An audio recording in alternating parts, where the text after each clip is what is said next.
guys, welcome in. The topic of today's video is makeup products I really expected to love but didn't.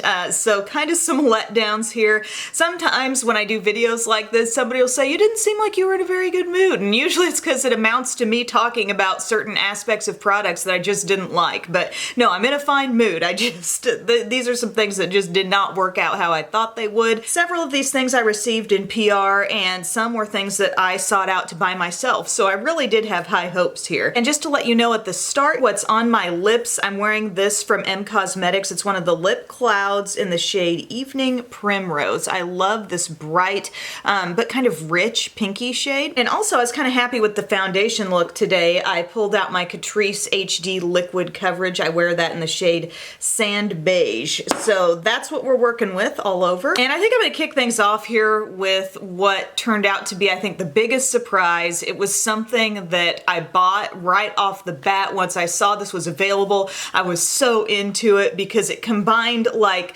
just several things that I'm very enthusiastic about makeup wise. It was a mini size product. It was a palette, a multitasking palette, and it came from the Balm. And I just thought, you know, I hope these are awesome. I really thought they would be. And they're called the Total Package Pocket Sized Palettes. So yes, we've got like a 2-layer little palette. They're teeny tiny. I mean, they're so cute. One says boyfriend material and one says I love my girlfriend. When you open them up, what you have in here at the top, you got a little mirror. You have 6 cream shadows. We'll discuss that more in a moment, but that's a big reason why this didn't work out. You've got 3 lip and cheek, like kind of cream products here. You can probably tell they're picking up a lot of shine. They can be actually quite glossy on the lips. Don't have a real problem with those.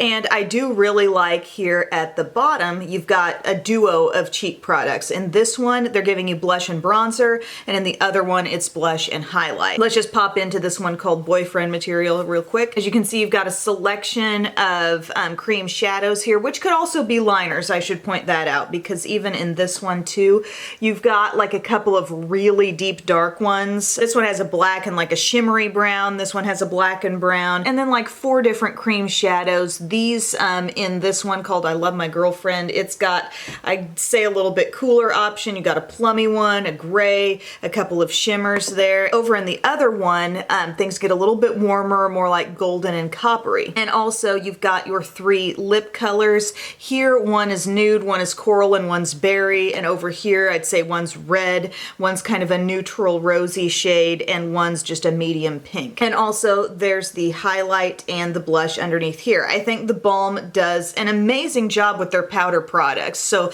that's really the strength of both of these. I don't have any complaints about this little underside and the fact that you've got that duo there. I think it's awesome. But here's what I couldn't get along with. The staying power of these cream shadows, guys. By the end of the day, so creasy, like it couldn't be that one and done thing. Like this is screaming travel friendly, use me in a pinch, like stick me somewhere small and pull me out when you need a quick look. And you shouldn't have to require like the layering of maybe powders on top of these creams to make them last. You know, this implies that it's kind of going to be that one and done thing for you. And I was so disappointed. It was actually this one that I was wearing first, and I got a photo of it late in the day, and there was just a lot of product collecting in my creases. I do not have an overly oily eye area. In fact, I wouldn't call it oily at all. But these just really collected in my little creases and did not wear evenly whatsoever. So unfortunately, that's a major component of this palette, and I so wish that they were powders. I also wish that maybe the pans could have been a little bit bigger, because as I go into this kind of with my finger or different brushes, they're very, very small. Like I don't have big hands, but even my fingertip going into some of these lip colors, I'm pulling it totally outside of the pan, and I had to kind of clean up the palette itself. So unfortunately, these were a bit of a letdown there with the cream texture, and I know they've got some other cream palettes. I haven't messed with those a lot so far that are purely like eyeshadow palettes, but in a cream texture, and I need to play with those some and see if I have a similar experience to these. But like I said, I love their powders. I think, you know, the little duos that they've got going on the bottom layer are great, but for this to be something that I'm going to want to reach for and use, I've got to have those creams be long wearing. And I know they've made some long wearing good like cream shadow sticks over time that have been nice, but they've got to find a formula there that that's going to not collect in the creases. Here's another palette that I'm just not turning out to love as much as I thought I would. It's from Kevin Aquan and it's called Jewel Pop. This is kind of a newer palette. I feel like it was maybe a month or so ago I showed a look of me using this on Instagram, and it contains 6 shadows and 2 face colors here. You got a nice mirror inside as well. And again, I love the face stuff here. This sculpting medium shade makes a surprising amount of impact on the face. It's great for getting that naturally shadowed, contoured look. I'm wearing that today. I'm also wearing this blush, and I like how it's like this dusty rose color paired directly side by side with this shimmery coral. And you can kind of get as much or as little as you want of either of those shades, blend them all completely together if you choose, and you've got a beautiful cheek. So I love that. But the eyeshadows are where it's kind of failing me. You've got several shades here that are highly shimmery. You can tell they're just a really next level shimmer texture here with citrine and topaz and also ruby. To a slightly lesser extent, ruby isn't quite the same texture as them. Emerald has some shimmer. Mahogany has more of like a matte finish with just a little embedded shimmer, and then your matte moonstone shade right up here. But topaz and citrine especially disappointed me. Like, as I even try to get finger swatches of those, they do not lay down in a super satisfying way. Like, I need to work with them. I really have to build them up. If anything, they should show up best on the finger. That type of texture that feels almost just a little bit creamy to the touch, you know, a finger should be able to lay it down well. The brush is definitely not really able to handle those, but even with my fingertip, I feel like topaz just goes kind of nowhere, and I think it's still a little bit flaky, which is odd. It's like a shadow that's borderline just tapping into being a cream, but yet it still has some flakiness to it. So even when I do achieve like a look from one of those shades on my lid, it doesn't really last very well. I'm really fine with emerald down here. That's a quality shadow. I love moonstone. Mahogany's not causing any trouble for me, and even ruby over here, you know, that really is a full color shade. It feels more like topaz and citrine, but it's not as flaky. And I just feel like, you know, for a minimal amount of shadows included here, for 2 of them to really cause me some issues, it just kind of colors my feeling of the whole palette. You know what I mean? Is it the worst palette in the world? I would say definitely not. And can it be worked with? With enough fussing, I would say yes, but that still doesn't really answer my staying power concerns when I'm trying to make this seemingly brilliant citrine shade show up fully on my lid, and it can't really last. Moving on, let's talk about unicorn fruit here. This is something I thought I would like it, okay? I like cooling feeling, kind of soothing lip products, and this is called a lip plumping balm, and it contains peppermint, matcha, and acai boost. So if it's got the peppermint in there, I'm expecting that nice minty tingle, and I just thought it was going to be fun. And you look at it, even from the outside, can you see sort of like a pastel, almost iridescent kind of thing? And when I first opened it up, there was product like all up here in the top. This is a pretty good sized jar. But then, I don't know if you can tell what the heck is going on with this texture. I'm not sure how to describe it, but I applied a little pressure to it just to kind of feel like, what does this feel like? And it completely caved in, and I realized that the whole thing, like, it's not totally hollow. You can see some product here, but there's kind of like a big hollow chunk in here. And then to touch the actual texture of this, it's kind of like a flakiness that starts to feel creamy once some heat comes in contact with it. So that's cool and all. It's a different type of texture, and that doesn't really bother me, but it does bother me that there's this much empty space inside. And then when you go to put it on, is it minty? Absolutely. Really minty. Minty to the point of when your tongue touches your lips, it tastes bitter. I can't justify that amount of mint. I like the colors. I do like the texture. I think it's fun, but the wasted space is an issue, and I don't really feel like I saw any plumping out of it. Just like overboard mint that literally left a bad taste in my mouth. So I would not recommend this. This is by the brand called Truly. I don't know if they kind of revamped their brand, but I have this from Truly Organic. It looks kind of like like the same logo, but maybe now they're just going by Truly. This is that watermelon micellar water. I'm about out of it. I love that stuff, but I don't think they're making it anymore. Anyway, unicorn fruit sounds extremely compelling and exciting, but I wouldn't recommend it. Here's another thing I couldn't get on board with. This came in a PR package from Makeup Revolution. It's actually the Revolution Pro line,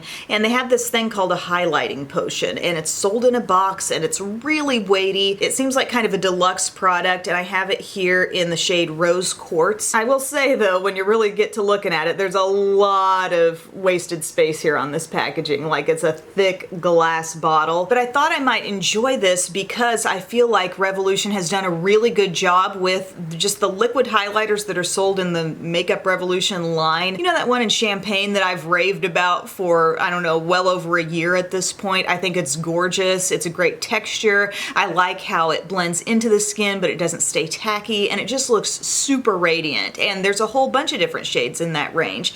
And so I thought, okay, what's Revolution Pro coming out with? Is this going to be even better? Actually, this is a very different texture from the liquid highlights that I've raved about, and I'm not a fan. And you know I love Makeup Revolution, but my word, this is like an oil. It feels like oil blending into the skin, and ultimately, you know how with some highlighters you would have kind of a nice binding metallic or at least slightly glowy sort of liquid? Here I feel like it's just very fine sparkle, like a real microfine glitter that's just suspended in this oily feeling liquid. And I went ahead and I did try to make it work. I applied it and actually dabbed it in on my skin, not today, another day. And when I did that, I could actually see my blush and my, foundation, powder, whatever was underneath, sort of coming away from my skin, because this product was actually breaking it down. And it's definitely something, I mean, I guess you could use this and blend it in with a foundation, maybe change the texture of your foundation and the finish of it a little bit. But if you just want to wear this like a highlighter, and it says liquid highlighter that gives the skin an instant glow, I feel it actually breaks down everything else underneath. Not really enough shimmer payoff, but you're seeing some just fine sparkle suspended in what's basically a clear, oily liquid. And then guys, here is the last thing that didn't work out for me that I really hoped would go. It's from Ardell, and it's the magnetic liner and lash. So Ardell has jumped on this train of actually putting out a liner that's going to allow those magnetic lashes to cling on. Like, at first they came out with the magnetic lashes where you've got a top one, a bottom one, and they're going to sandwich your own lashes, and each of those strips is going to magnetize together. Well, it sounds a lot easier to me to go across your upper lash line with like a cream liner. So that's what they're doing. And I've tried one, what was the brand? Moxie Lash or something. I've got a cream magnetic liner, and it does actually work. But here's the thing. I think the make it or break it aspect here is where the magnets are placed on the lash line of the false lashes. So again, here's the magnetic liner. You're going to go in with a little angled brush that they give you, or whatever you want to use. It went on fine. I don't really have any complaints about that. But let's talk about the magnets here. And this is so unfortunate because these even come in the wispies style. That's what we're looking at here, is wispies. And I thought, oh, I'd love to have wispies work as a magnetic lash. But the magnets, instead of really sitting right on the end of the lash band where I would apply glue, they're kind of just underneath it. And so that's the way it's going to cling onto your liner, and it's going to make this lash want to droop down, actually. The whole way it's adhering or affixing to this magnetic liner is from the bottom part. So it just does not lay down in a way that looks flattering to me, and I would constantly be wanting to like boost it up, but in doing that, you're going to make the magnet come away from its liner. So I really wish they could find a way to get tiny magnets placed right on the end. I hope this is making sense what I'm trying to describe here, but just picture me putting glue on here. I'm not going to apply it under the lashes. I'm going to apply it right along the end part of this band, and that's what you want clinging to the eye. If it's clinging to the eye by any other part of the lash, it's going to give you a different look, and in this case, it's kind of a droopy look. Can't really make that work. I feel like this whole magnetic lash lash game for brands has been a real work in progress, don't you feel? Like, okay, the magnetic lashes were hard, let's come out with magnetic liner. Okay, now they've done that, well, now I think we still need to reposition the magnets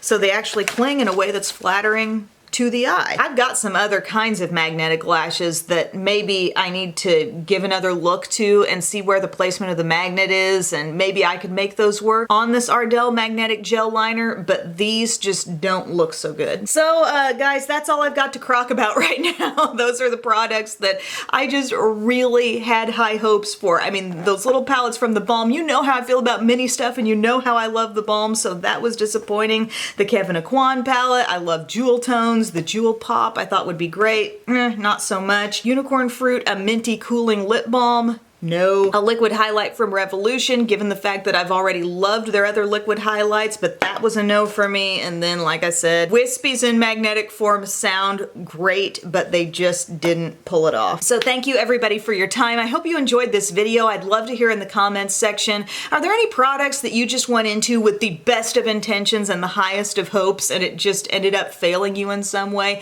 Let's talk about it in the comments, and I will talk to you again very soon. Bye.